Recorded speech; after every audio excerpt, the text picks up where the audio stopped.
È meglio la specificità o la completezza? Siamo sempre portati a credere che quello che pensiamo noi sia quello che è giusto, corretto, che il nostro pensiero sia quello vero e gli altri sbagliano sempre. Sembra quindi quasi scontato che io debba credere come migliore la completezza rispetto alla specificità. Per quello che è il mio modo di fare, per tutto quello che ho detto nel corso degli anni e per come mi alleno io, dovrei essere a favore della completezza. Però in verità io credo che messa su questo piano sia solo una questione di gusti. Prima di parlarne andiamo ad inquadrare bene l'argomento. Con specificità intendo quel tipo di allenamento che mira ad una specifica abilità. Ad esempio uno specialista di planche o di front lever, uno specialista ma anche di zavorre, di endurance. Per completezza intendo quella volontà invece di allenare un po' tutto a 360 gradi, senza lacune. Giusto? Sbagliato?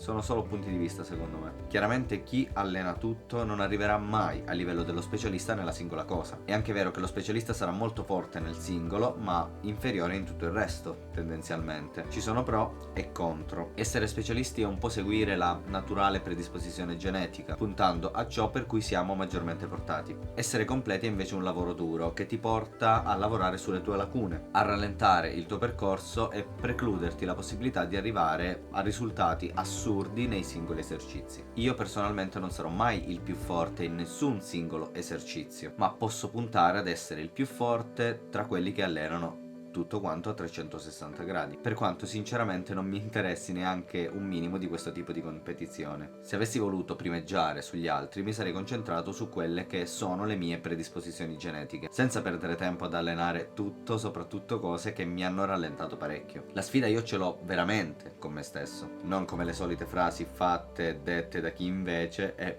perennemente in competizione con gli altri. Perché competere con se stessi non significa sfidarsi ogni giorno per diventare sempre più forte in un singolo esercizio per dimostrare di essere il più forte. Quella non è una sfida con se stessi.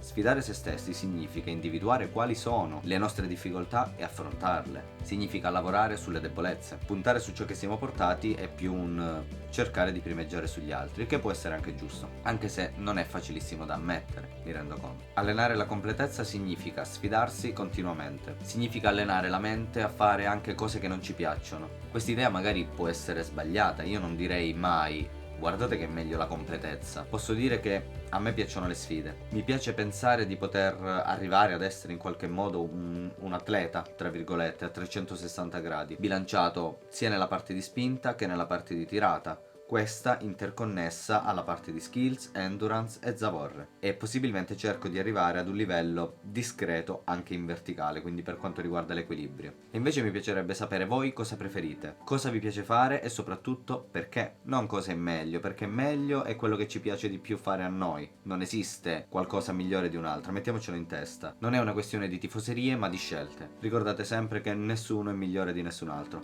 Comunque fatemi sapere in un commento cosa pensate al riguardo, voi come vi allenate, cosa preferite e niente, ci vediamo nel prossimo video. Ciao!